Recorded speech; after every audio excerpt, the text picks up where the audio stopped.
현실 기준으론 0%. 이건 애초에 불가능한 일입니다. 그런데 말입니다. 한 장의 영상이 전 세계를 발칵 뒤집었습니다. 백악관, 도쿄, 파리 모두 정지했죠. 누군가는 불가능이라 말했고 누군가는 시험용 모형이라 비웃었습니다. 발사 5시간 후 아리랑 7호가 전송한 단 한 장의 영상이 그 웃음을 완전히 지워버렸는데요. 대만 해협의 항공모함 갑판 위 이름표까지 식별된 영상. 정확도 0.0001도, 성공률 100%, 7가의 초강대국이 수십 년간 실패한 기술을 그 나라가 해냈습니다. 그 순간 세계가 깨달았습니다. 우주를 지배하는 눈이 바뀌고 있다는 사실을 말이죠. 진실이 우주에 떠 있는데 누구의 기술을 원조라 부르시겠습니까? 지금부터 그 놀라운 현장 속으로 들어가 보시죠. 미국에서 날아온 충격적인 이야기. 바로 시작합니다. 그리고 지금 어디에서 시청하고 계신지 댓글로 남겨주세요. 여러분의 이야기도 듣고 싶습니다. 그 전에 잠깐 1초 만에 누를 수 있는 좋아요 버튼을 꾹 눌러주시면 영상 제작에 큰 힘이 됩니다. 그럼 바로 사연 시작하겠습니다. 2025년 가을 워싱턴의 새벽 공기는 차갑게 가라앉아 있었고 펜타곤 지하 3층 전략 상황실에는 형광등 불빛만이 차분히 빛나고 있었습니다. 제 손목 시계는 새벽 3시를 훌쩍 넘기고 있었으며 복도 너머에서 급한 발걸음 소리가 들려오기 시작했어요. 긴급 소집이었습니다. 참모들이 하나둘 회의실로 모여들었고 누구도 제대로 잠을 청하지 못한 얼굴들이었죠. 안녕하세요. 저는 알렉산더 맥켄트라고 합니다. 미국 정부 국방부 산하 전략기술 예측실에서 오랫동안 수많은 위기를 목격해온 사람으로서 그날 새벽은 달랐습니다. 충격이 아니라 피로에 가까운 무언가가 제 가슴을 짓눌렀거든요. 회의실 중앙 대형 스크린에는 선명한 영상이 떠올랐는데 한반도 남쪽급 전라남도 고흥 나로우주센터에서 하얀 연기가 피어오르며 거대한 로켓이 하늘로 치솟고 있었어요. 누리호였습니다. 4차 발사 그리고 완벽한 성공이었죠. 화면 속 로켓은 주황빛 화염을 뿜으며 구름을 뚫고 올라갔고 발사대 주변에선 환호성이 터져나오고 있었습니다. 저는 커피잔을 쥐었어요. 식어버린 액체가 손끝으로 차가움을 전해왔으며 제 심장은 묘하게 무거워지고 있었습니다. 보고서를 펼친 참모의 표정이 굳어 있었고 그의 손끝이 미세하게 떨리는 게 보였습니다. 순수 국산 기술이라는 문구가 서류 첫 장에 선명하게 적혀 있었는데 미국 기술 이전이 0%라는 수치가 그 밑에 차갑게 박혀 있었어요.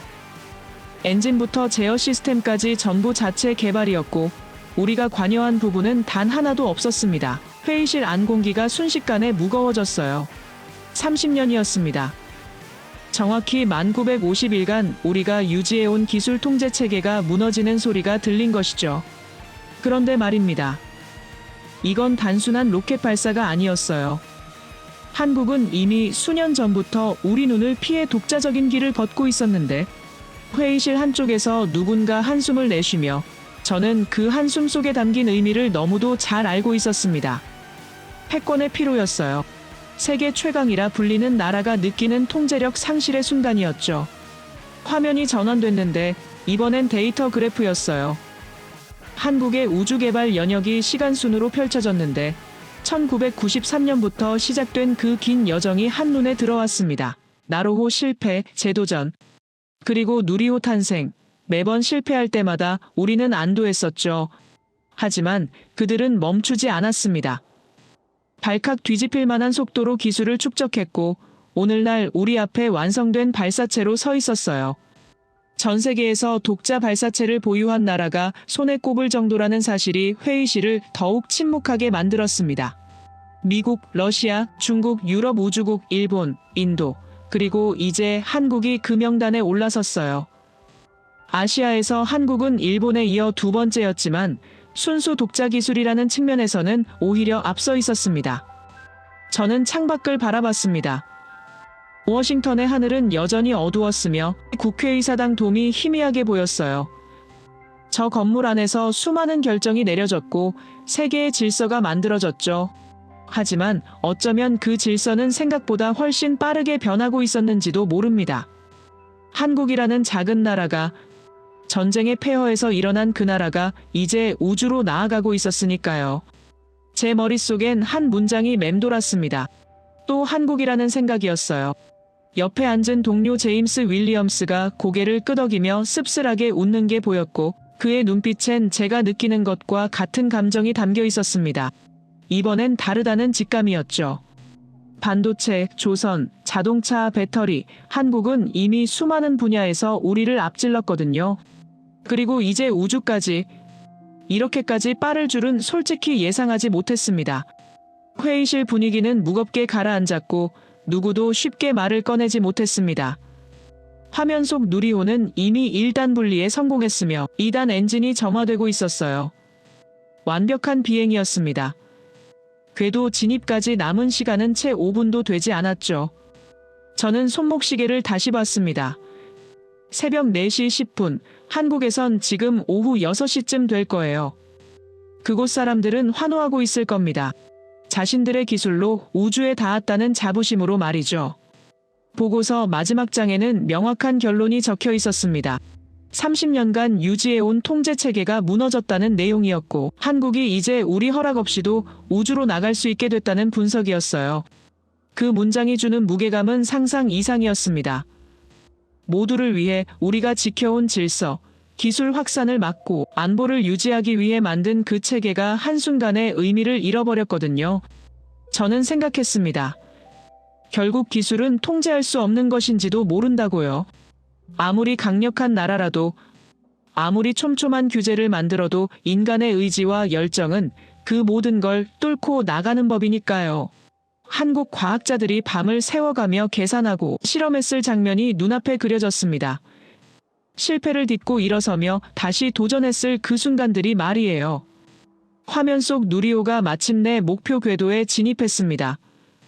위성 분리 성공이라는 자막이 떴고 나로우주센터에선 박수 소리가 터져 나왔어요.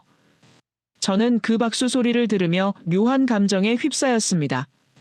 부러움이었을까요? 아니면 경외감이었을까요? 어쩌면 둘 다였는지도 모릅니다. 47년을 이 자리에서 일하며 수많은 나라의 도전을 지켜봤지만 한국만큼 집요하고 빠르게 성장한 나라는 없었어요. 회의가 끝나고 저는 홀로 복도를 걸었습니다. 형광등 불빛이 차갑게 바닥을 비추고 있었으며 멀리서 환기구 돌아가는 소리만 희미하게 들렸어요. 제 발걸음은 무거웠습니다. 새벽 5시, 워싱턴은 여전히 잠들어 있었지만 저는 잠들 수 없었어요. 오늘 본 것이 누리호가 하늘로 치솟던 그 장면이 머릿속에서 떠나지 않았습니다. 누리호 발사 후 펜타곤 상황실은 여전히 긴장감으로 가득했으며 새로운 보고서가 제 책상 위에 놓여 있었어요. 표지에는 간결한 제목이 적혀 있었습니다. 아리랑 7호 긴급 분석. 저는 서류를 펼쳤습니다. 첫 장에 적힌 수치가 눈에 들어왔고 손이 멈췄어요. 0.25m급 해상도. 그 숫자를 보는 순간 제 심장이 빠르게 뛰기 시작했습니다. 회의실엔 이미 핵심 인원들이 모여 있었습니다. CIA 국장 데이비드 첸이 단상에 서 있었고 그의 표정은 평소와 달리 굳어 있었어요. 그가 대형 스크린을 가리키며 입을 열었을 때 회의실 전체가 숨을 죽였습니다. 한국이 빠른 시간 안에 또 다른 위성을 쏘아 올릴 예정이라는 내용이었고 이번엔 정찰 위성이라는 분석이었어요. 데이비드의 목소리가 낮게 깔렸습니다. 물리적으로 불가능한 스펙이라는 말이 회의실을 무겁게 눌렀죠. 0.25m. 그건 단순한 숫자가 아니었습니다. 우주 570km 상공에서 지상의 A4 용지를 식별할 수 있다는 의미였고 백악관 옥상의 환풍구 개수까지 셀 수 있다는 뜻이었어요. 우리 최신 정찰 위성 KH-11과 동급이거나 어쩌면 그 이상일 수도 있었습니다. 그 순간 저는 깨달았어요. 이건 게임 자체가 바뀌는 신호라는 걸 말이죠. 의심이 회의실을 가득 채웠습니다. 참모 한 명이 자료를 뒤적이며 한국의 위성 개발 이력을 파헤쳐 보기 시작했고 다른 이들은 침묵 속에서 데이터를 분석하고 있었어요. 한국은 아리랑 시리즈를 1999년부터 개발해 왔지만 지금까지 해상도는 0.5m 수준에 머물러 있었습니다. 그런데 말입니다. 갑자기 0.25m로 도약한다는 건 말도 안 되는 일이었어요. 기술이란 건 단계적으로 발전하는 법인데 한국은 그 단계를 건너뛴 것처럼 보였습니다. 데이비드가 다시 입을 열었습니다. 그의 분석은 명확했어요. 한국이 독자 개발했다는 주장을 섣불리 믿을 수 없다는 내용이었고 다른 이유가 있을 거라는 추측이었습니다. 어디선가 기술을 빼온 건 아닌지 아니면 숨겨진 협력국이 있는 건 아닌지 회의실 곳곳에서 고개를 끄덕이는 사람들이 보였어요. 저도 솔직히 같은 생각이었습니다. 이 정도로 빠른 발전은 상식적으로 설명이 안 됐으니까요. 하지만 다음 날 아침 모든 의심이 충격으로 바뀌는 순간이 찾아왔습니다. 한국이 아리랑 7호를 성공적으로 발사했다는 속보가 들어왔고 불과 44분 만에 목표 궤도에 안착했다는 보고가 이어졌어요. 44분, 저는 그 숫자를 다시 확인했습니다. 미국 위성은 궤도 안착까지 최소 2주가 걸리는데 한국은 1시간도 안 돼서 해냈다는 겁니까? 생각보다 훨씬 더 앞서 있었습니다. 상황실 스크린에 실시간 데이터가 떠올랐습니다. 한국우주항공청에서 전송한 위성 상태 정보였고 모든 시스템이 정상 작동 중이라는 메시지가 깜빡이고 있었어요. 태양 전지판 전개 완료. 자세 제어 시스템 활성화. 지상국 교신 성공. 마치 교과서처럼 완벽한 절차였습니다. 제 옆에 앉은 기술 분석관 마이클 톰슨이 작게 중얼거렸어요. 이런 건 본 적이 없다는 말이었죠. 더 놀라운 건 그 다음이었습니다. 한국이 발사 5시간 만에 첫 시험 촬영을 시작했다는 보고가 올라왔고 그 영상 품질이 우리 예상을 뛰어넘는다는 분석이 뒤따랐어요. 5시간. 우리 위성은 초기 점검만 2주가 걸리는데 한국은 그걸 몇 시간으로 줄인 겁니다. 회의실 분위기가 이렇게 무거워진 적은 처음이었어요. 데이터를 더 깊이 들여다봤습니다. 한국이 개발했다는 CMG 시스템이 핵심이었어요. 컨트롤 모먼트 자이로스코프. 기존 반작용 휠 방식보다 자세 안정화 속도가 100배 이상 빠르다는 기술이었고 정밀도가 0.001도라는 분석이었습니다. 0.001도. 그건 인간 머리카락 두께보다 작은 각도였어요. 우리 최신 위성도 0.01도 수준인데 한국이 그보다 10배 정밀하다는 게 확실하게 확인됐습니다. 저는 창밖을 바라봤습니다. 워싱턴의 하늘은 맑게 개어 있었으며 저 위 어딘가에 아리랑 7호가 떠 있을 거예요. 570km 상공에서 지구를 내려다보며 우리가 상상도 못한 선명함으로 세상을 기록하고 있을 겁니다. 주변국인 일본도 중국은 지금쯤 같은 충격을 받고 있을 거예요. 그때 새로운 보고서가 도착했습니다. 일본 우주항공연구개발기구 JXA에서 보내온 공식 분석이었고 표지에는 긴급이라는 도장이 찍혀 있었어요. 저는 서류를 펼쳤습니다. 첫 문장이 눈에 들어왔고 숨이 멎는 줄 알았습니다. 우리도 저 기술이 없다는 내용이었어요. 일본도 10년 넘게 CMG 시스템을 연구했지만 아직 실용화 단계에 이르지 못했다는 분석이었고 한국이 어떻게 해냈는지 모르겠다는 고백이었습니다. 세계를 이끄는 우주강국 일본도 인정한 겁니다. 한국 기술이 자신들보다 앞서 있다는 걸 말이죠. 저는 서류를 천천히 덮었습니다. JXA는 하야부사 프로젝트로 소행성에서 샘플을 가져온 인류 기관이었고 H2A 로켓으로 수십 번 발사에 성공한 검증된 조직이었어요. 그런 곳이 한국을 인정했다는 건 이게 단순한 수싸움이 아니라 명백하게 기술 역전이 일어났다는 의미였습니다. 회의실로 돌아왔을 때 분위기는 더욱 침통했습니다. 유럽 우주국 ESA에서도 비슷한 분석이 도착했고 영국 정보기관에서도 확인 메시지가 왔어요. 모두가 같은 결론에 도달하고 있었습니다. 한국이 물리적 불가능을 해냈다는 것. 그리고 우리가 그걸 막을 수 없었다는 것. 데이비드가 다시 단상에 섰을 때 그의 얼굴엔 패배감이 역력했습니다. 저는 생각했습니다. 우리가 한국을 과소평가한 게 아닐까요? 아니 솔직히 무시했던 게 아닐까요? 반도체에서도 그랬고 조선에서도 그랬으며 배터리에서도 똑같았어요. 우리가 불가능하다고 말할 때마다 한국은 그걸 해냈습니다. 그리고 이번에도 마찬가지였죠. 우주라는 마지막 영역에서까지 한국은 우리 예상을 뛰어넘었어요. 회의가 끝나고 복도를 걷는데 제임스 윌리엄스가 다가왔습니다. 그의 표정이 복잡했고 말하고 싶은 게 많아 보였지만 결국 한마디만 내뱉었어요. 이젠 믿어야 할 것 같다는 말이었죠. 저도 고개를 끄덕였습니다. 의심할 시간은 끝났어요. 이젠 현실을 받아들여야 했습니다. 한국이 우주 강국 반열에 올랐다는 사실을 말이죠. 사무실로 돌아와 창가에 섰습니다. 해가 서쪽으로 기울고 있었으며 워싱턴의 하늘이 주황빛으로 물들어가고 있었어요. 저 하늘 너머 어딘가에 아리랑 7호가 조용히 떠다니며 세상을 기록하고 있을 겁니다. 그리고 며칠 뒤 그 위성이 우리를 구하게 될 줄은 그때 아무도 몰랐습니다. 대만 해협에서 벌어질 충격적인 사건을, 한국의 눈이 미국을 구할 그 순간을 말이에요. 그날 새벽은 유난히 조용했습니다. 펜타곤 지하 3층 상황실에 경보음이 울린 건 새벽 3시 23분이었고 대형 스크린에 붉은 경고창이 떠올랐어요. 대만 해협. 그 두 글자가 회의실 전체를 긴장시켰습니다. 저는 커피잔을 내려놓았어요. 손이 미세하게 떨리고 있었으며 심장이 빠르게 뛰기 시작했습니다. 스크린 속 지도에는 붉은 점들이 빠르게 움직이고 있었습니다. 중국 해군 함대 47척, 항공모함 2척, 구축함 12척, 호위함 18척, 그리고 지원함 15척이 대만을 향해 전진하고 있었어요. 이건 단순한 훈련이 아니었습니다. 실전 배치에 가까운 규모였고 아시아에서 수십 년 만에 보는 대규모 해상 기동이었죠. 기술 담당 피터 윌슨이 황급히 키보드를 두드렸습니다. 그의 얼굴이 창백하게 변했고 손끝이 떨리는 게 보였어요.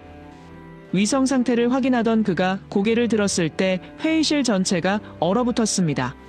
신호 끊김이라는 말이 낮게 울려 퍼졌고 복구 불가능하다는 보고가 뒤따랐어요. 저는 스크린을 응시했습니다. 대만 해협 상공을 감시하던 우리 정찰 위성 KH-13이 침묵에 빠졌고 검은 화면만이 남아 있었어요. 40분, 다음 위성이 해당 궤도를 통과하기까지 남은 시간이었습니다. 2400초, 지구 반대편에서 전쟁이 시작될 수도 있는 시간이었어요. 회의실 안 공기가 무겁게 가라앉았으며 누구도 말을 꺼내지 못했습니다. 미국 정부 최고 정보기관이 눈을 감은 순간이었고 모두를 위해 지켜온 평화가 위협받는 순간이었죠. 데이비드 첸이 급히 전화를 걸기 시작했습니다. 상업 위성이라도 동원하라는 지시였고 동맹국에 긴급 지원을 요청하라는 명령이었어요. 하지만 대답은 모두 같았습니다. 해당 시간대에 대만 해협을 촬영할 수 있는 위성이 없다는 내용이었고 우리가 완전히 고립됐다는 의미였죠. 저는 손으로 이마를 짚었습니다. 30년간 이 시스템을 믿어왔는데 이렇게까지 무력해질 줄은 몰랐어요. 바로 그때였습니다. 제임스 윌리엄스가 조용히 입을 열었고 그의 목소리가 회의실에 울려 퍼졌어요. 한국에 연락해보면 어떻겠느냐는 제안이었고 아리랑 7호가 해당 궤도에 있을 거라는 분석이었습니다. 회의실이 순간 술렁였어요. 발사한 지 고작 닷새밖에 안 된 위성이라는 반론이 나왔고 실전 투입은 불가능하다는 목소리가 이어졌습니다. 하지만 선택의 여지가 없었어요. 데이비드가 한국우주항공청에 긴급 연락을 취했고 10분 후 답변이 왔습니다. 촬영 가능하다는 내용이었고 15분 후면 데이터를 전송할 수 있다는 확답이었어요. 저는 믿기지 않았습니다. 어쩌면 이건 한국이 과장하고 있는 게 아닐까 싶었고 결국 실패로 끝날 거라는 불안이 엄습했죠. 15분이 영원처럼 느껴졌습니다. 회의실 시계 초침이 째깍째깍 돌아갔고 모두가 숨죽이며 화면을 응시하고 있었어요. 저는 커피를 한 모금 마셨습니다. 식어버린 액체가 목구멍을 타고 내려갔으며 가슴속이 답답하게 조여왔죠. 그리고 16분 후 스크린이 밝아지기 시작했습니다. 검은 화면이 서서히 사라졌고 선명한 영상이 떠올랐어요. 대만 해협이었습니다. 바다 위에 떠있는 함선들이 한눈에 들어왔고 중국 항공모함 랴오닝호의 갑판이 선명 그 자체로 보였습니다. 저는 숨이 멎는 줄 알았어요. 이건 우리 위성보다 더 선명했습니다. 피터 윌슨이 영상을 확대했습니다. 항공모함 갑판 위에 전투기들이 줄지어 있었고 날개 아래 장착된 미사일까지 식별됐어요. J-15 함재기였으며 대함 미사일이 2발씩 탑재돼 있었습니다. 더 놀라운 건 그 다음이었어요. 조종사가 전투기에 올라타는 장면이 보였고 그의 비행복에 새겨진 이름표까지 읽을 수 있었습니다. 왕펑이라는 이름이 선명하게 보였고 헬멧 옆면에 부대 마크까지 확인됐어요. 해군항공병 제12단이었습니다. 회의실이 숨죽였습니다. 570km 상공에서 이름표를 읽는다는 게 가능한 일입니까? 피터가 중얼거렸고 그의 목소리가 떨리고 있었어요. 0.25m 해상도, 아니 어쩌면 그보다 더 좋을 수도 있다는 분석이었고 우리 KH-11과 동급이거나 능가한다는 결론이었습니다. 자료가 계속 들어왔습니다. 이번엔 구축함들이었어요. 갑판 위에 놓인 군용 컨테이너들이 보였고 측면에 적힌 일련 번호와 위험물 표시가 선명하게 식별됐습니다. 피터가 데이터베이스를 검색하기 시작했고 30초 후 그의 얼굴이 창백해졌어요. 저 컨테이너 일련 번호가 중국 전술핵 탄두 저장 시설에서 사용하는 코드 체계와 일치한다는 분석이었고 핵 컨테이너일 가능성이 90% 이상이라는 보고였습니다. 회의실이 얼어붙었습니다. 중국이 함대에 핵을 실었다는 겁니까? 데이비드가 소리쳤고 즉시 백악관에 긴급 보고를 지시했어요. 이건 단순한 군사 도발이 아니었습니다. 핵이 개입됐다면 상황이 완전히 달라지는 거였고 전 세계가 위기에 빠질 수 있는 사안이었죠. 저는 화면을 멍하니 바라봤습니다. 한국 위성이 없었다면 우리는 이 모든 걸 놓쳤을 거예요. 40분간의 암흑 속에서 중국은 무슨 짓이든 할 수 있었고 우리는 손 쓸 수 없었을 겁니다. 하지만 아리랑 7호가 그 어둠을 밝혔어요. 발사한 지 고작 닷새밖에 안 된 위성이 한국이 만든 그 작은 위성이 미국을 구한 겁니다. 추가 영상이 계속 전송됐습니다. 이번엔 열화상 분석이었어요. 함선별 엔진 가동 상태가 색깔로 표시돼 있었고 미사일 발사대 주변 온도가 급상승하는 구축함이 포착됐습니다. 링우디형 구축함 172호였고 발사 준비 중인 것으로 판단됐어요. 저는 즉시 보고를 지시했습니다. 중국이 미사일 발사를 준비하고 있다는 정보는 백악관에 1분 내로 전달돼야 했죠. 피터가 감탄사를 내뱉었습니다. 이건 우리 위성보다 낫다는 말이었고 희한한 능력이라는 표현이었어요. 실시간 영상 처리, 열화상 분석, 광학 해상도 모두에서 한국이 앞서 있다는 분석이었고 오늘날 우리가 자랑하던 기술력이 무색해지는 순간이었습니다. 한국우주항공청에서 추가 자료가 도착했습니다. 이번엔 중국 함대 전체 배치도였고 지난 3시간 동안의 이동 패턴을 분석한 보고서였어요. 예상 경로까지 계산돼 있었으며 대만 동쪽 해역으로 향하고 있다는 결론이었습니다. 저는 그 보고서를 보며 전율했습니다. 한국이 촬영만 하는 게 아니라 분석까지 해서 보내주고 있었어요. 그것도 우리보다 빠르게 말이죠. 유럽뿐만 아니라 영국, 프랑스, 호주에서도 긴급 연락이 쏟아졌습니다. 한국 위성 데이터를 공유해 달라는 요청이었고 그 품질을 확인하고 싶다는 내용이었어요. 전 세계 정보기관이 한국의 기술력에 주목하고 있었으며 아리랑 7호가 새로운 기준이 되고 있었습니다. 저는 창밖을 바라봤습니다. 워싱턴의 새벽 하늘이 조금씩 밝아오고 있었으며 해가 떠오르기 시작했어요. 그 하늘 너머 어딘가에 아리랑 7호가 떠 있었고 570km 상공에서 세상을 지켜보고 있었습니다. 한국이라는 작은 나라가 전쟁의 폐허에서 일어난 그 나라가 이제 미국의 눈이 되어주고 있었어요. 회의가 끝나고 복도를 걸으며 생각했습니다. 결국 기술의 위대함은 크기가 아니라 정확성에 있다는 걸 말이죠. 한국은 미국보다 작지만 더 선명하게 세상을 보고 있었고 이렇게까지 완벽하게 우리를 도울 수 있었습니다. 그날 새벽 저는 깨달았어요. 동맹이란 힘으로 지배하는 게 아니라 신뢰로 연결되는 것이라는 걸. 그리고 한국은 그 신뢰를 이렇게까지 완벽하게 증명해냈다는 걸 말이에요. 대만 해협 위기가 진정된 건 그날 오후였습니다. 중국 함대가 방향을 틀었고 본토로 돌아가기 시작했어요. 펜타곤 상황실에 안도의 한숨이 흘렀으며 참모들의 얼굴에 피로가 역력했습니다. 하지만 저는 안도할 수 없었어요. 제 책상 위에는 한국 아리랑 7호에 대한 기술 보고서가 놓여 있었고 그 내용을 읽으며 충격이 가시지 않고 있었습니다. 보고서 첫 장에는 CMG 시스템 분석이 적혀 있었습니다. 컨트롤 모먼트 자이로스코프. 한국이 독자 개발한 위성 자세 제어 기술이었고 정밀도가 0.001도라는 수치가 굵은 글씨로 표시돼 있었어요. 0.001도. 저는 그 숫자를 다시 확인했습니다. 인간 머리카락 두께보다 작은 각도였고 물리적으로 거의 한계에 가까운 수준이었습니다. 우리 최신 위성 KH-1일의 자세 제어 정밀도는 0.01도였습니다. 이미 세계 최고 수준이라 자부했던 기술이었고 10년 넘게 연구해서 도달한 경지였어요. 그런데 말입니다. 한국은 그보다 10배 정밀한 시스템을 만들어냈습니다. 단순히 10배 나은 게 아니었어요. 이건 완전히 다른 차원의 기술이었고 기존 방식으로는 도달할 수 없는 영역이었습니다. 피터 윌슨이 추가 분석 자료를 가져왔습니다.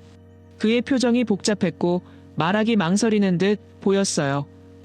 한국이 개발한 CMG 시스템은 기존 반작용 휠 방식과 근본적으로 다르다는 내용이었고 자세 안정화 속도가 100배 이상 빠르다는 분석이었습니다. 0.02초 만에 완벽한 안정화가 가능하다는 계산이었고 이건 말도 안 되는 수준이었어요. 우리 시스템은 수십 초가 걸리는데 한국은 그걸 순식간에 해낸다는 겁니까? 저는 창밖을 바라봤습니다. 워싱턴의 오후 햇살이 부드럽게 루카스가 천천히 말했습니다.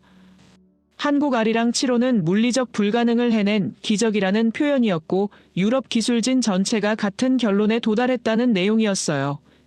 CMG 전밀도 0.001도는 현재 유럽 기술로 재현이 불가능하다는 분석이었고 베어링 마찰 문제를 해결할 방법이 없다는 고백이었습니다. 한국이 어떻게 그걸 해결했는지 알고 싶다는 간절함이 그의 목소리에 묻어났어요. 더 놀라운 말이 이어졌습니다. 발사 닷새 만에 실전 운용을 시작한 건 더욱 충격적이라는 내용이었고 ESA 위성은 최소 6주의 초기 점검 기간이 필요한데 한국은 그걸 며칠로 줄였다는 분석이었어요. 루카스가 조용히 덧붙였습니다. ESA 기술진 사이에서 한국 위성을 기적이라 부르고 있다는 말이었고 물리적 한계를 뛰어넘었다는 의미라는 설명이었죠. 전화를 끊고 나서 저는 한참을 멍하니 앉아 있었습니다. 유럽 우주국은 아리안 로켓으로 수백 번 발사에 성공한 조직이었고 갈릴레오 위성 항법 시스템을 구축한 선진국 마인드의 집합체였어요. 그런 곳이 한국을 기적이라 부른다는 게 이게 된다면 세계 우주 기술의 판도가 완전히 바뀐다는 의미였습니다. 다음 날 아침 호주 국방부에서 연락이 왔습니다. 관계자 제프리 하워드가 긴급 통화를 요청했고 저는 화상회의로 연결했어요. 제프리의 표정이 진지했으며 말하기 전부터 중요한 내용임을 직감할 수 있었습니다. 한국 위성 데이터를 분석했다는 말로 시작했고 결론은 미국보다 낫다는 평가였어요. 영상 품질, 데이터 전송 속도, 분석 정확도, 모든 부문에서 한국이 앞선다는 내용이었고 호주 정보 커뮤니티가 지금 난리라는 표현이었습니다. 제프리가 조심스럽게 입을 열었어요. 한국을 파이브 아이즈에 포함시켜야 하는 게 아니냐는 논의가 나오고 있다는 말이었고 비공식이지만 진지하게 검토 중이라는 설명이었습니다. 저는 숨이 멎는 줄 알았어요. 파이브 아이즈, 미국, 영국, 캐나다, 호주, 뉴질랜드로 구성된 최고 정보 동맹이었고 역사적으로 한 번도 새 회원국을 받아들인 적이 없는 폐쇄적 조직이었습니다. 그런 곳에 한국을 포함시키자는 논의가 나온다는 게 이건 어떻게 가능한 일입니까? 제프리가 침착하게 대답했어요. 한국 위성 기술이 이 수준이면 한국을 동맹에 포함시키는 게 우리에게 이득이라는 분석이었고 한국 없이는 정보 사각 지대가 생긴다는 게 어제 증명됐다는 설명이었습니다. 회의가 끝나고 저는 보고서를 다시 펼쳤습니다. 실패와 좌절, 재도전과 성공. 30년이 넘는 시간 동안 한국은 멈추지 않았습니다. 나로호 실패 후에도 포기하지 않았고 누리호를 완성 기술이라는 평가였어요. 프랑스 DGSE에서도 확인 메시지가 왔고 독일 BND에서도 한국 데이터 공유를 요청하는 공문이 전달됐습니다. 전 세계 정보기관이 한국에 주목하고 있었고 아리랑 7호가 새로운 기준이 되고 있었어요.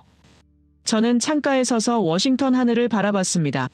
푸른 하늘 위 어딘가에 아리랑 7호가 조용히 떠다니고 있을 거예요. 570km 상공에서 지구를 내려다보며 우리가 상상하지 못한 선명함으로 세상을 기록하고 있을 겁니다.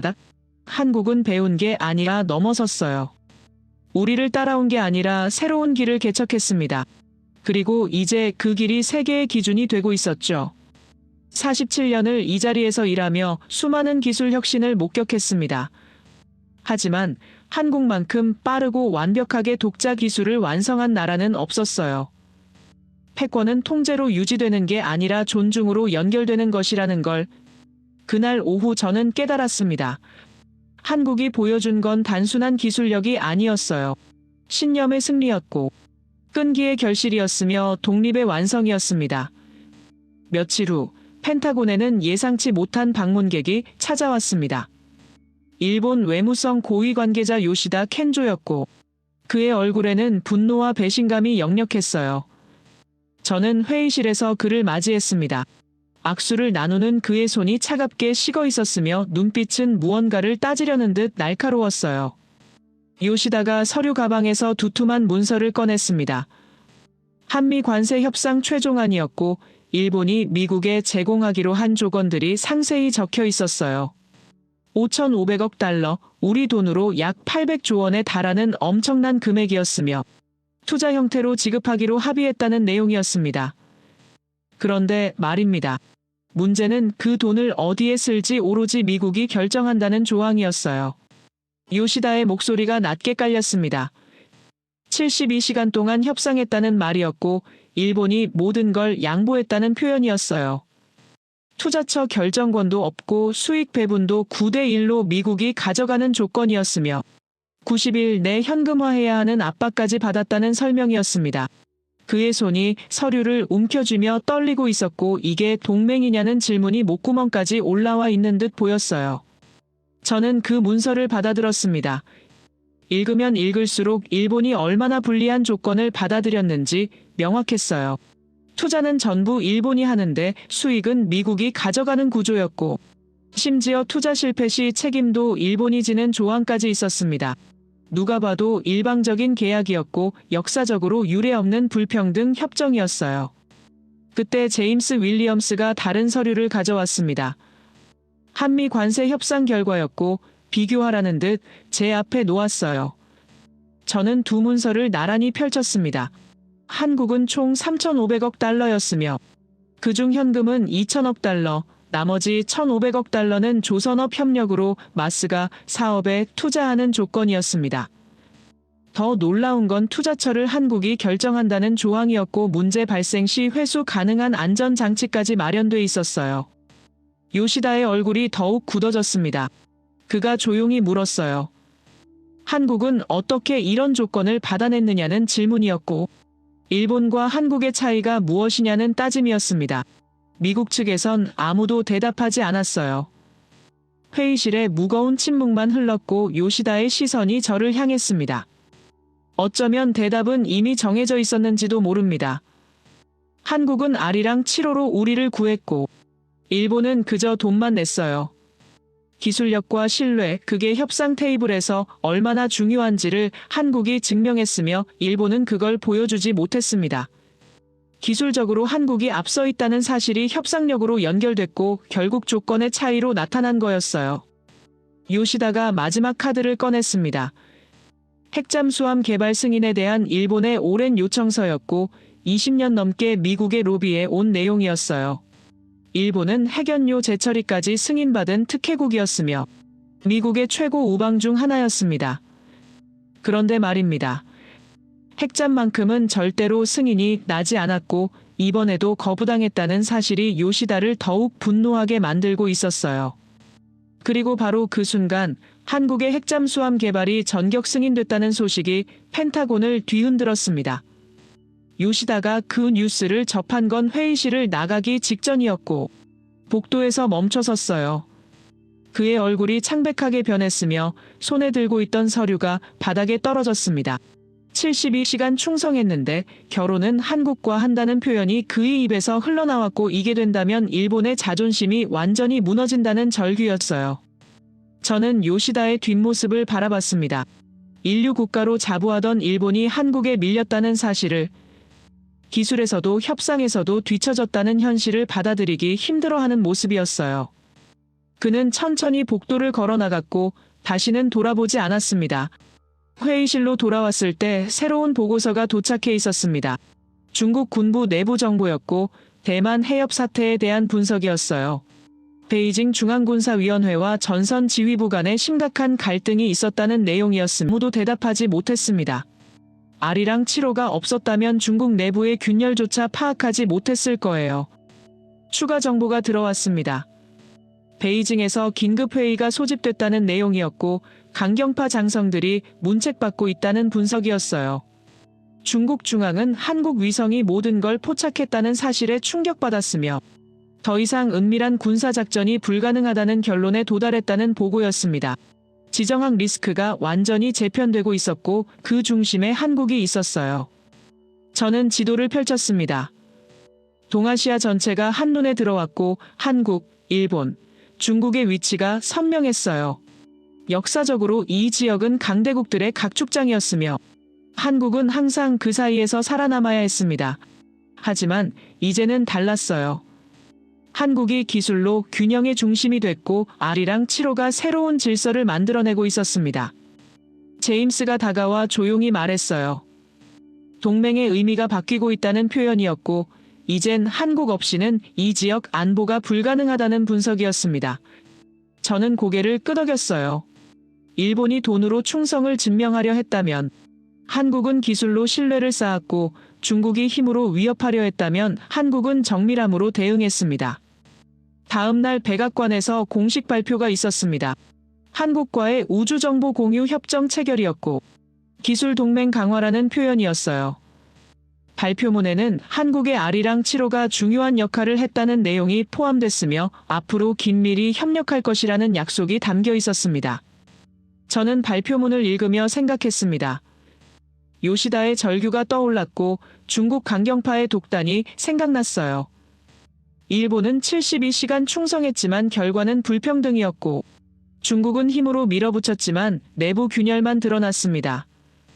반면 한국은 조용히 기술을 쌓았고 필요한 순간에 완벽하게 증명했어요. 펜타곤의 또 다른 보고서가 도착했습니다. 한국방위사업청에서 보내온 차세대 잠수함 개발 현황이었고 제 책상 위에 놓인 서류는 생각보다 두꺼웠어요. 저는 표지를 넘겼습니다.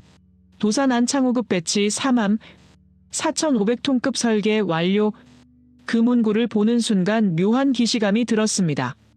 4,500톤. 이것은 단순한 숫자가 아니었어요.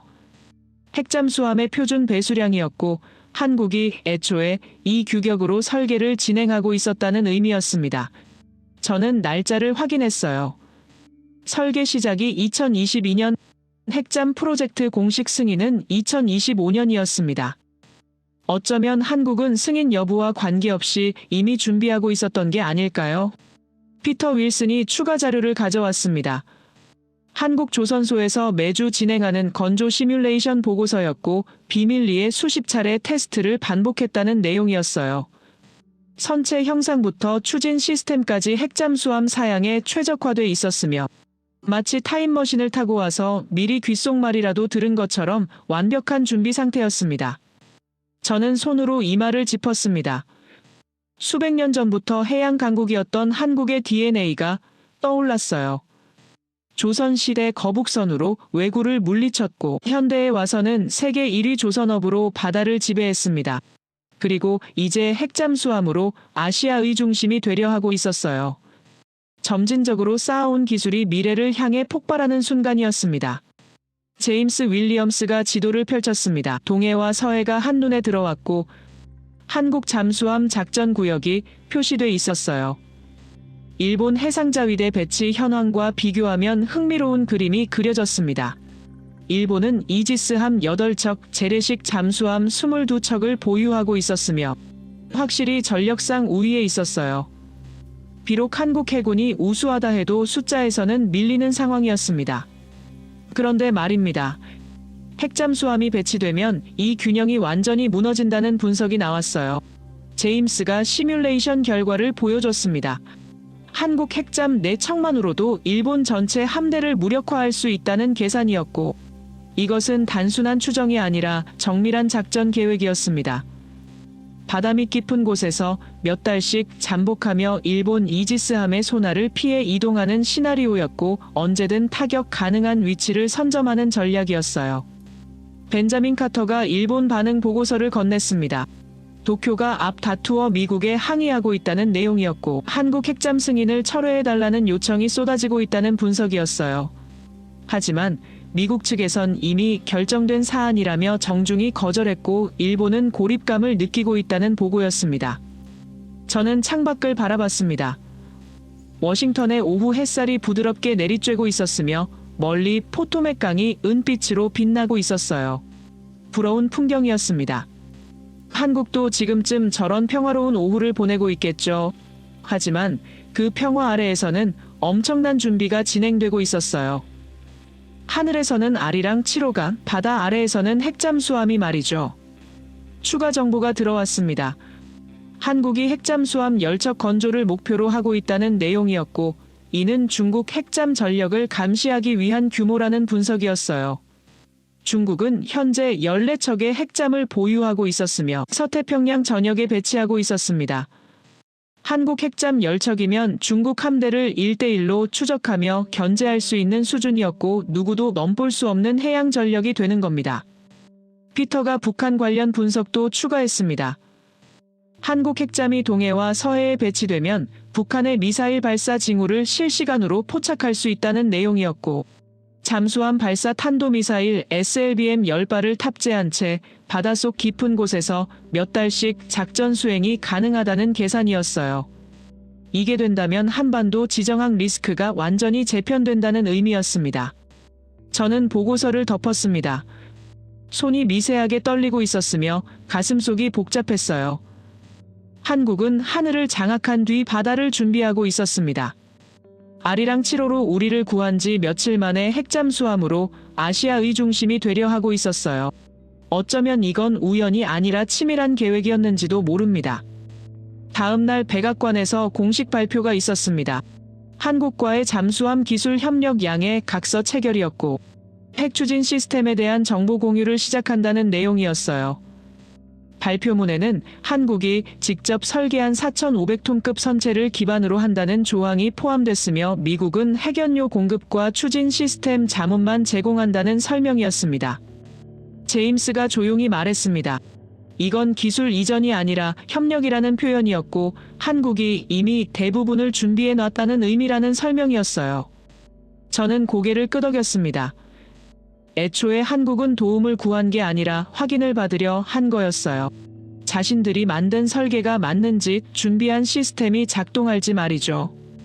영국과 프랑스에서도 앞 다투어 연락이 왔습니다. 한국 잠수함 기술에 관심을 표명한다는 내용이었고, 공동훈련을 제안한다는 메시지였어요. 호주는 더 직접적이었습니다. 제프리 하워드가 다시 전화를 걸어왔고, 한국 핵잠 건조 과정에 옵서버로 참여하고 싶다는 요청이었습니다. 이것은 어떻게 가능한 일입니까?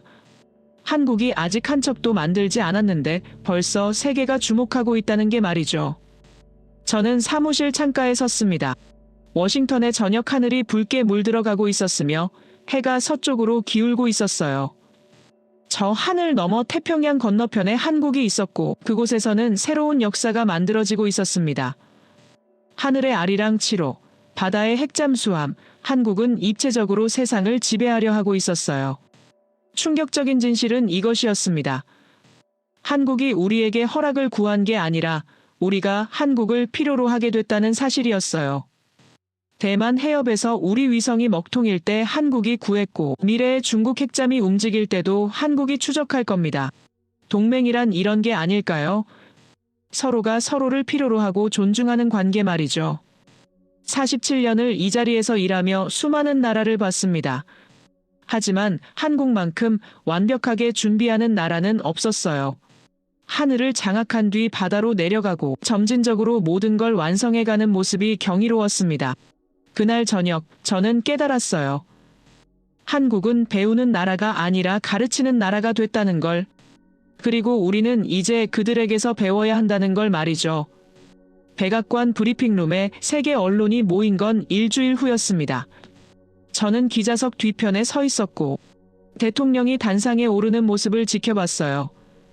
그의 손에는 파란색 파일이 들려 있었으며 한미기술동맹 강화 및 개선 방안이라는 제목이 선명하게 보였습니다.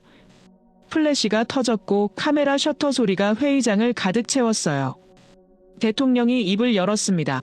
오늘 우리는 새로운 역사를 쓴다는 말로 시작했고 한국과의 포괄적 우주 및 해양기술 협력 협정을 체결한다는 발표였어요. 아리랑 7호가 보여준 기술력과 신뢰를 바탕으로 한다는 설명이었으며 앞으로 양국이 정보를 실시간으로 공유하고 공동 연구를 진행한다는 내용이었습니다. 기자들이 일제히 손을 들었고 질문이 쏟아지기 시작했어요. 저는 브리핑룸을 나와 복도를 걸었습니다. 벽에 걸린 역사적으로 중요한 순간들의 사진이 눈에 들어왔고 케네디 대통령이 아폴로 계획을 발표하던 장면이 보였어요. 어쩌면 오늘이 그때와 같은 의미를 가질지도 모릅니다. 미국이 단독으로 우주를 지배하던 시대가 끝나고 진정한 협력의 시대가 시작되는 순간이었으니까요. 사무실로 돌아왔을 때 영국에서 긴급 연락이 와 있었습니다. 정보기관 고위 관계자 에드워드 스털링이 화상회의를 요청했고 저는 즉시 연결했어요. 에드워드의 얼굴이 화면에 떴습니다. 그의 표정은 진지했지만 동시에 흥분이 감춰지지 않고 있었어요. 런던에서 긴급 분석 회의를 마쳤다는 말이었고 결론을 전달하고 싶다는 설명이었습니다. 에드워드가 천천히 말했습니다. 한국은 게임 체인저라는 표현이었고 단순히 기술이 뛰어난 게 아니라 완전히 새로운 패러다임을 만들었다는 분석이었어요. 아리랑 7호의 등장으로 위성 정찰의 기준이 바뀌었고 핵잠수함 승인으로 해양 안보의 균형이 재편됐다는 내용이었습니다. 영국 정보 커뮤니티 전체가 한국에 주목하고 있다는 말이었고 이것은 단순한 관심이 아니라 존중이라는 설명이었습니까? 저는 에드워드의 말을 들으며 고개를 끄덕였습니다. 게임 체인저, 그 표현이 정확했어요. 한국은 규칙을 따르는 선수가 아니라 규칙 자체를 바꾸는 선수였습니다. 애초에 우리가 만든 기술 통제 체계를 뚫고 나왔습니다. 위성 운영 체제를 완전히 새로 만들었다는 분석이었어요. 표준 주파수 대역을 버리고 0.3초마다 주파수를 바꾸는 양자 도약 암호를 적용했으며 이것이 미국 감시망을 완전히 우회할 수 있었던 비밀이었습니다. 피터가 설명을 이어갔습니다. 72시간, 300명, 그 숫자가 의미하는 건 단순한 야근이 아니라 신념의 결집이었다는 분석이었고 불가능을 가능으로 만드는 한국인 특유의 집념이었다는 표현이었어요. 회의실이 조용해졌습니다. 아무도 말을 하지 않았고 모두가 화면 속 한국 연구원들의 사진을 응시하고 있었어요. 저는 그 사진들을 보며 생각했습니다. 평균 나이 30대 초반, 젊은 과학자들이었어요. 그들의 얼굴에는 피로가 역력했지만 동시에 자부심이 빛나고 있었습니다. 자신들의 손으로 역사를 만들었다는 확신이 눈빛에 담겨 있었고 조국을 위해 밤을 새웠다는 긍지가 미소에 묻어났어요. 누가 봐도 이들은 단순히 일한 게 아니라 꿈을 현실로 만든 겁니다. 제임스가 추가 자료를 보여줬습니다. 한국 과학자들이 수백 년 전부터 쌓아온 기록 문화가 이번 성공의 밑바탕이었다는 분석이었고 조선시대부터 천문학과 해양학에 강했던 전통이 현대기술로 이어졌다는 설명이었어요. 세종대왕의 혼천에 장영실의 치국이 그 정밀함을 추구하던 DNA가 아리랑 7호의 0.001도 정밀도로 꽃피웠다는 해석이었습니다. 저는 손으로 가슴을 짚었습니다. 무언가 뜨거운 게 올라오고 있었으며 눈가가 촉촉해지는 걸 느꼈어요.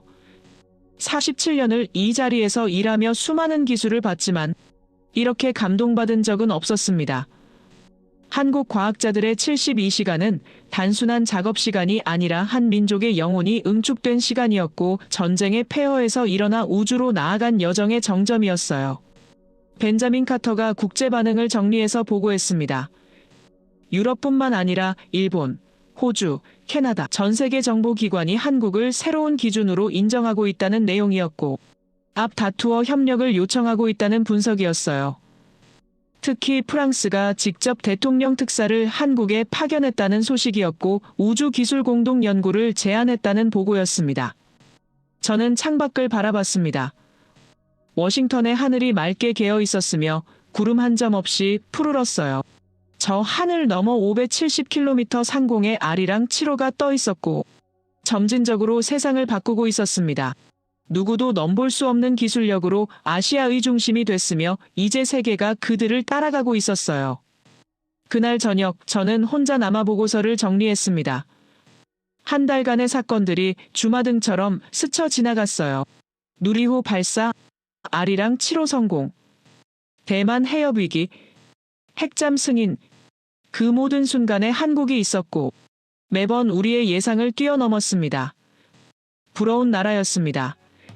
신념으로 불가능을 깨뜨리고 준비로 미래를 만들어낸 그들이 말이죠.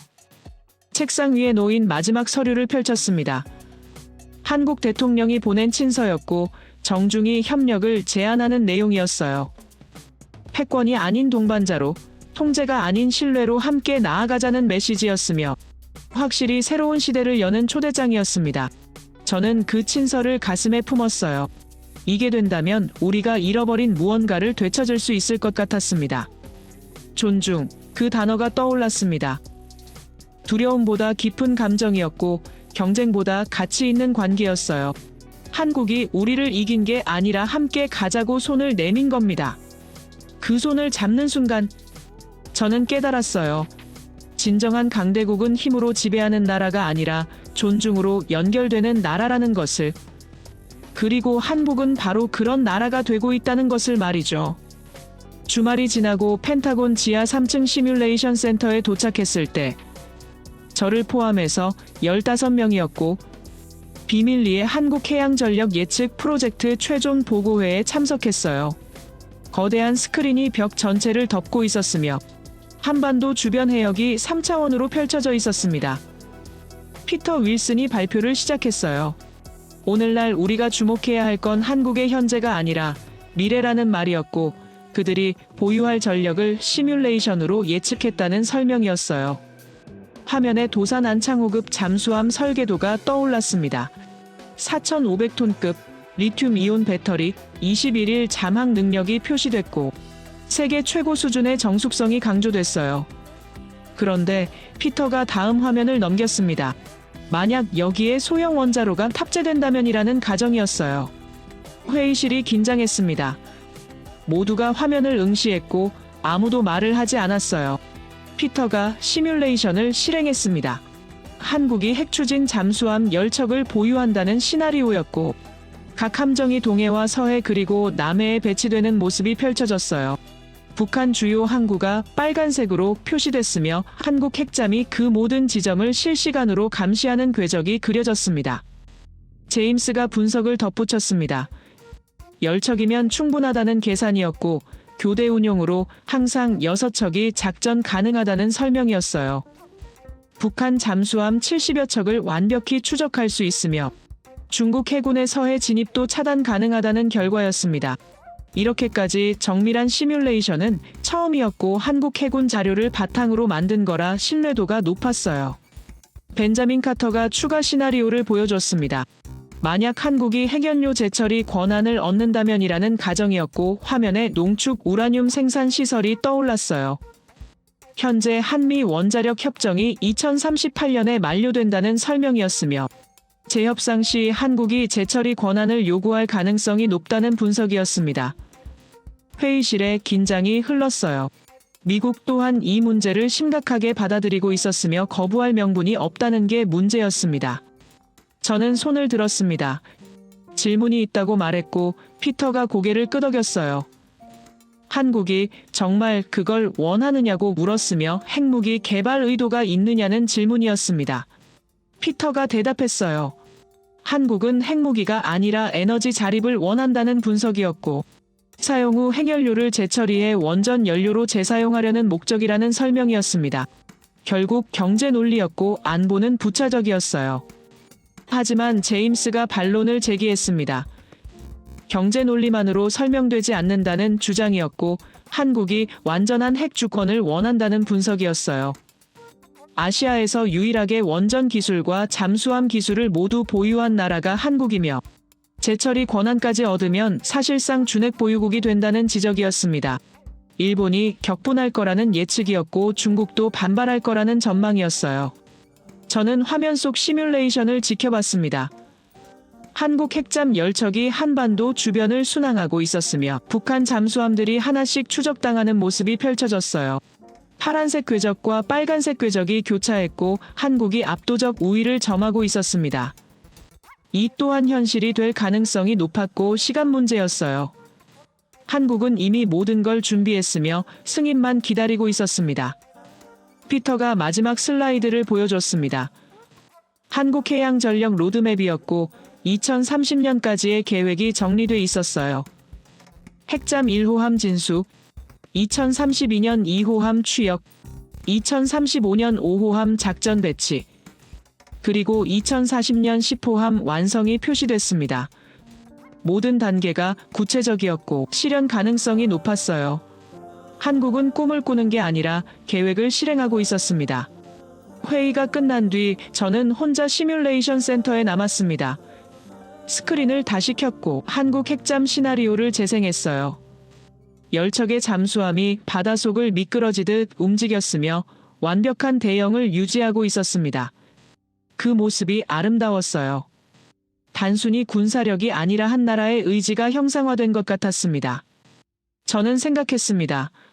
한국이 이렇게까지 올 수 있었던 이유가 뭘까? 기술력만으로는 설명되지 않았고 자본만으로도 부족했어요. 충격적이게도 그들에겐 무언가 더 있었습니다. 신념, 그 단어가 떠올랐어요. 불가능을 믿지 않는 신념이었고 포기를 모르는 집념이었습니다. 전쟁의 폐허에서 일어나 우주로 나아갔고 이제 바다까지 장악하려는 그 여정 전체가 신념의 결과물이었어요. 다음 날 백악관에서 긴급회의가 소집됐습니다. 한미 원자력 협정 재협상 준비 회의였고 저도 자문위원으로 참석했어요. 대통령 안보보좌관이 발언했습니다. 한국의 요구를 수용해야 한다는 의견이었고 거부할 경우 한미 동맹 자체가 흔들릴 수 있다는 우려였어요. 일부 강경파가 반대했습니다. 제철이 권한은 줄 수 없다는 주장이었고 핵 확산 우려를 제기했어요. 하지만 다수 의견은 달랐습니다. 한국은 이미 신뢰를 증명했다는 분석이었고 아리랑 7호가 보여준 책임감이 간 거였어요. 대만 해협 위기 때 미국을 도왔으며 정보를 독점하지 않고 공유했다는 점이 강조됐습니다. 모두를 위해 행동하는 나라에게 제약을 가하는 건 오히려 위험하다는 결론이었어요. 저는 회의 내내 말이 없었습니다. 제 역할은 끝났다고 느꼈고 이제는 지켜보는 것만 남았어요. 한국의 미래는 이미 정해졌으며 누구도 막을 수 없었습니다. 그들은 스스로의 힘으로 여기까지 왔고 세계가 인정할 수밖에 없는 위치에 올라섰어요. 저는 단지 그 과정의 증인이었을 뿐입니다. 회의가 끝나고 복도를 걸었습니다. 창밖으로 워싱턴 기념탑이 보였고 햇살이 하얗게 빛나고 있었어요. 47년간 이 도시에서 일했으며 수많은 변화를 목격했습니다. 하지만 이번만큼 근본적인 변화는 없었어요. 패권의 시대가 가고 협력의 시대가 오고 있었으며 한국이 그 변화의 중심에 서 있었습니다. 저녁 무렵 사무실로 돌아와 마지막 보고서를 작성했습니다. 한국기술전력 종합평가라는 제목이었고 지난 한 달간의 모든 분석을 정리한 문서였어요. 누리호부터 아리랑 7호, 핵잠 승인까지 모든 사건을 기록했으며 한국이 새로운 기준을 만들었다는 결론을 썼습니다. 마지막 문장을 고민했어요. 뭐라고 끝내야 할까? 손이 저절로 움직였습니다. 나는 변화의 증인으로 남는다는 문장이 타이핑됐고 그게 정답이라고 느꼈어요. 저는 역사를 만든 사람이 아니라 역사를 지켜본 사람이었습니다. 한국이라는 작은 나라가 세계를 바꾸는 순간을 목격했고 그 기록을 남기는 게 제 마지막 임무였어요. 컴퓨터를 끄고 일어섰습니다. 사무실 불을 끄려다 멈칫했어요. 벽에 걸린 세계 지도가 눈에 들어왔으며 한반도가 작게 표시돼 있었습니다. 저는 그 작은 땅덩어리를 한참 바라봤어요. 면적으로는 세계 109위였지만 영향력으로는 상위 10위권이었고 이제 더 올라갈 겁니다. 한국은 크기가 아니라 의지로 승부하는 나라였어요. 불을 끄고 문을 닫았습니다. 복도가 조용했고 발소리만 울렸어요. 엘리베이터를 타고 1층으로 내려왔으며 로비를 가로질러 밖으로 나왔습니다. 차가운 겨울 공기가 얼굴을 스쳤고 별이 빛나고 있었어요. 저 하늘 어딘가에 아리랑 7호가 떠 있었고 세상을 지켜보고 있었습니다. 저는 하늘을 올려다보며 미소 지었습니다. 한국, 그 이름이 이제는 두렵지 않았고 오히려 든든했어요. 함께 갈 수 있는 동맹이었으며 신뢰할 수 있는 파트너였습니다. 세상이 변하고 있었고 저는 그 변화를 받아들이기로 했어요. 저항하는 대신 배우기로 했으며 경계하는 대신 협력하기로 했습니다. 주차장으로 걸어갔습니다. 차에 시동을 걸고 라디오를 켰어요. 뉴스가 흘러나왔습니다. 한국과 프랑스가 우주기술 협력 협정을 체결했다는 소식이었고 독일도 곧 협상에 나선다는 보도였어요. 한국이 세계와 연결되고 있었으며 고립이 아니라 중심이 되고 있었습니다. 저는 고개를 끄덕였어요. 당연한 수순이었습니다. 집으로 가는 길 신호등 앞에서 멈췄습니다. 옆차에서 젊은 부부가 웃고 있었고 뒷좌석에 아이가 앉아 있었어요. 저는 그 아이를 보며 생각했습니다. 저 아이가 자라날 세상은 제가 살아온 세상과 다를 거라고. 미국이 모든 걸 결정하는 세상이 아니라 여러 나라가 함께 만드는 세상일 거라고. 그리고 한국이 그 중심에 있을 거라고요. 신호가 바뀌었습니다. 엑셀을 밟았고 차가 움직였어요. 라디오에서 음악이 흘러나왔으며 편안한 멜로디였습니다. 저는 창문을 조금 열었어요. 차가운 바람이 들어왔지만 상쾌했습니다. 새로운 시대의 바람이었고 변화의 바람이었어요. 저는 그 바람을 맞으며 미소 지었습니다. 앞으로 펼쳐질 세상이 기대됐고 그 세상에서 한국이 어떤 역할을 할지 궁금했어요. 집에 도착했습니다. 현관문을 열고 들어가 불을 켰어요. 거실이 따뜻하게 느껴졌으며 평화로웠습니다. 소파에 앉아 신발을 벗었고 깊은 숨을 내쉬었어요. 긴 여정이었습니다. 한 달이 1년처럼 느껴졌고 많은 걸 배웠어요. 한국에 대해, 세상에 대해, 그리고 저 자신에 대해서요. 서재로 들어가 책상 앞에 앉았습니다. 노트를 펼쳤고 펜을 들었어요. 오늘의 마지막 기록을 남기고 싶었습니다. 손이 움직였고 문장이 써졌어요. 2025년 12월, 나는 새로운 세상의 시작을 목격했다. 한국이라는 나라가 불가능을 가능으로 만드는 순간을 봤으며 세계가 그들을 인정하는 장면을 기록했다. 이것이 나의 마지막 증언이다. 펜을 내려놓았습니다. 노트를 덮었고 책장에 꽂았어요. 언젠가 누군가 이 기록을 읽을 겁니다. 그리고 궁금해할 거예요. 그때 세상이 어땠는지, 한국이 어떻게 여기까지 왔는지. 저는 그 질문에 답하기 위해 이 기록을 남깁니다.